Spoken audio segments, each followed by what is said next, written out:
Yo, what is going on, you guys? It's your boy Iron Mints here coming at you with another video. Now, today I'm going to be talking about my initial thoughts about NBA 2K22 so far. Now that season one is approximately, 9 days until it's done, and quite frankly, I've enjoyed the game a really decent amount. I think overall it's been a very good game so far in the first season. Obviously, I do have a couple of concerns, but nothing that can't be fixed or that, in my opinion, might change. So I'm just going to be sharing a little bit with you guys about my opinions on specific things, whether it's shooting, dribbling, contest system, next gen versus current gen, anything in that nature. And I just want you guys to know these are my opinions. I know everybody is entitled to have their own, and if you enjoy something about the game that I might not, then that's perfectly fine. But then again, I'm just happy to have, a fairly good 2K to play day in and day out or whenever I find time to play. So without further ado, let's get right into it. Alright, guys, the first thing I got for you guys is the city and the cruise ship. The city and the cruise ship. So the city didn't really change a whole lot other than they made it smaller. They filled it with AIs, even though they're not as interactive, but they do make the city look full, and that is truly, it really made a difference, surprisingly. I, I really think that with that, and you can go into some of the buildings, so that really helps. So they're not just there for no purpose, I guess. Um, I also really, one other thing I really like about the city and just the next gen game in general is you get more games if you're trying to play twos on the next gen like console, because I really don't know what it is, but for whatever reason I can hop on that game for an hour and get like 10 straight games. I could play current gen for um, an hour and probably get like 3 games. It's so hard to find a game on current gen, and for the life of me I really don't understand why people are so scared of higher levels than them or higher overalls or whatever the case may be. At the end of the day, you pay money to play a game. I really think you should just play the damn game. It's really not that difficult. But that's just kind of the biggest difference I've noticed between the city and the cruise ship. The cruise ship itself was a very good idea. There are a couple things I'm not a huge fan of on the cruise ship, but those are just being like, nitpicky about it. It's nothing gameplay related. It's just some design things about the game. Like, for example, like in the twos courts, um, there's way too many twos courts. There should not be six twos courts and only two of them have games going on. Or you can stand there and wait for a game on one of the courts, and all of a sudden people are just running away because they know they have five other court options to go to. So I probably could have been. I'm a level 36 right now, and I probably could have gotten it to like level 40 already, but I can only play like one game before I have to go find a new one. So that's kind of the only concern I have about the cruise ship. Besides, in the spin should not have just one elite wheel. If you're going to make it a prize, especially a prize like in the mid tier of the season pass, then you should probably add more elite wheels, like at least two, just like every other game has had. That's all I really have about those two things. Other than that, I have no complaints about like the scenery of the games and all that, just because they are new. They're somewhat interactive, and that's always a plus. So, okay, the next thing I want to talk about is the season battle pass and the rep rewards. Um, the the season pass, I think, was a phenomenal idea. It gives players who don't play the game 24/7, like a lot of like the big time content streamers, it gives them a chance to try and hit legend, which is a phenomenal idea because it incentivizes more people to play the game. Um, so that is a major plus, because it helps out smaller community people or just people who are just casually playing the game, because they genuinely enjoy it. And I think that's a major thing that we need to take into consideration about the battle pass, and like the season rewards. I think 40 is a pretty decent amount. It does make you kind of play for it, but at the same time, like, it's not an impossible goal to get for not playing that often. In terms of like the rewards themselves, the rewards are, for the most part, I'd say good. The only thing I really wasn't a fan of was the reward where like it gives you like my team packs and stuff like that when you're playing like my career. So I know my team has like their own like seasons and all that, but I just feel like in the, you know, if you're playing my career, right, your seasons should be like, or like your rewards should be my career based. So whether that's skill boost, 2 times XP coin, 2 times VC coin, that'd be a good one to bring in there. You know, clothing, not like arm sleeves and stuff like that, because I feel like when you're doing the like +1 mid-range sleeves, you know, not a lot of people wear those. Maybe they do, but I don't particularly care for it.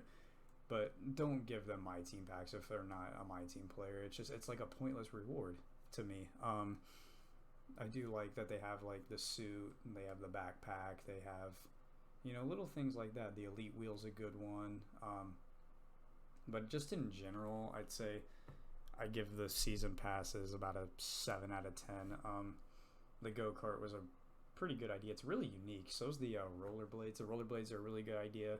So, you know, I can see that they're really trying to like come up with like unique things, because that's what we all asked for. And to me, I think that goes a long way. The one thing I will say that I thought improved majorly from NBA 2K21 is the dribbling system. It's not, you know, like you have to rely on a glitch in the game to get open, for especially for guards. Like, I understand like in 2K21 that was the only move that you legit had, but people like babied it because they knew that it would get them open, and to me that's just not okay. I feel like they should have been taken out of the game a long time ago.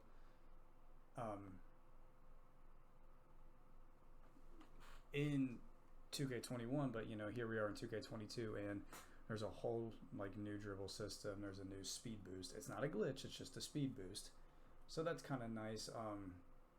Overall, you know, the dribbles are quick, you know, quick combos, sigs, and all that. Like, I like how you have to be certain height and certain like ball handling to get like tiers of dribbling. So that is a very cool thing that they added into the game. In terms of like dribble moves that I'm not a fan of, I cannot stand for the life of me the like walk back. I don't know who thought that was a good idea to put in the game, because it's not a realistic basketball move. Nobody I've ever seen just runs at fast pace and then automatically just speed walks backwards. Like, it doesn't make sense, and it's almost impossible to stop on a dime as a defender and guard, especially for me. And I have a 30 badge lockdown that I 100% am. I'd say I'm a pretty good defender, but not when I have to stop on a dot and then somebody's like walking at 30 miles an hour, you know, like backwards to just hit an open 3. So to me, like, the dribbling improved a lot, but you know, there's still some things that they can kind of clean up about it. But overall, it's no complaints from me whatsoever about the dribbling.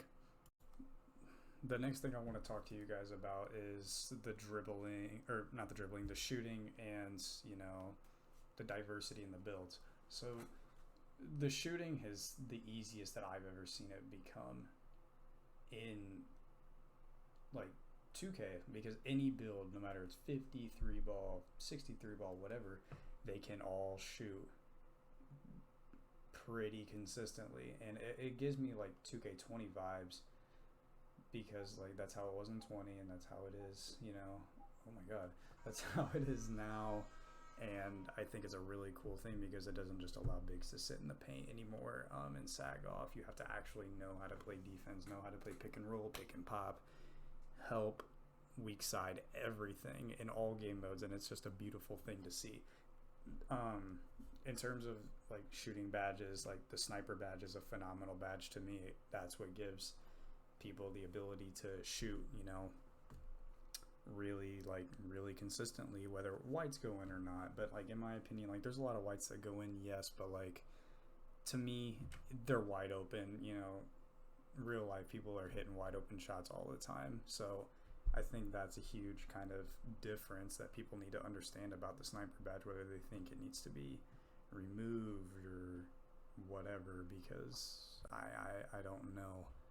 But I'm pissed if I'm missing an open shot no matter what. So I think it was a good thing to add. Blinders, you know, has been touched a little bit, and I don't really use blinders all that often. Like I use it on some builds and I don't use it on others, but I don't think it's like the most needy badge in the world. So, but I don't think they should touch shooting whatsoever for the rest of the year. I think they did a phenomenal job with it, and I hope they continue to keep it that way. The last thing I want to talk about with you guys is the defense and the contest system overall about the game. The defense, I think, it's all right. It is a little slidey, but you know, there are, you know, lockdown builds and stuff like that who have really long wingspans. You can genuinely tell that there is a huge difference between not being a lock and being a lock, especially on the twos court when you're guarding everybody who loves to ISO, because that's what 95% of the game does. They ISO and sit in the corner. You know, those locks and those two-way playmakers, two-way slashing playmakers, they're the meta of the game. Their defense is outstanding no matter how many badges they have. It's just their wingspan just makes a ginormous difference.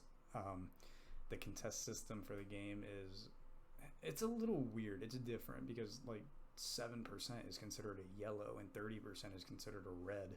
It's weird, but I'm still kind of adapting to like that part of the game. Overall, I like the defense. I think me and Tony, who's my main twos partner, which I will leave his YouTube and his Twitch link in the description below.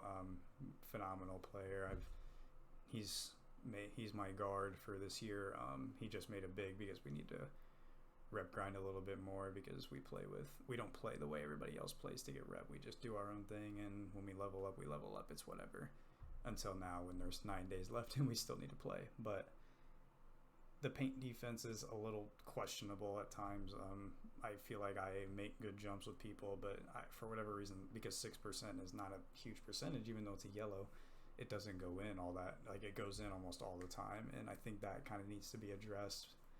I think that's my biggest complaint about like the gameplay is the contest system and the paint defense. The paint defense is the worst by far, but other than that, like the defense feels really good, especially on guards. You slide when they do the walk back, but that's about it. It's not like they can just kill you with a move that you can't recover on. I think that's a really big thing that's huge that 2K put into this, and it makes the game a lot more competitive, and I am all for that. I think overall, you know, not much I can really say. It's just, it is what it is. Alright guys, I think that is going to do it for the video today. If you enjoyed this video and like the sort of content that I'm trying to put out, make sure you hit that like button, comment down below, and hit that subscribe button so you know whenever I post any sort of new content. I'm trying to, you know, finish maxing out my build so that I can come up with some new content to like put out, other than just, you know, grinding badges, grinding, you know, attributes, which take forever to get in this game. But I do genuinely enjoy the game a lot, even if it seems like I kind of complain about certain things. But then again, this was my opinion, and if you guys have a different one, that's entirely okay. But until the next one, this is iRyman signing out. Let's use the zip line and say goodbye, guys. Peace out, homies. Catch you guys on the next video.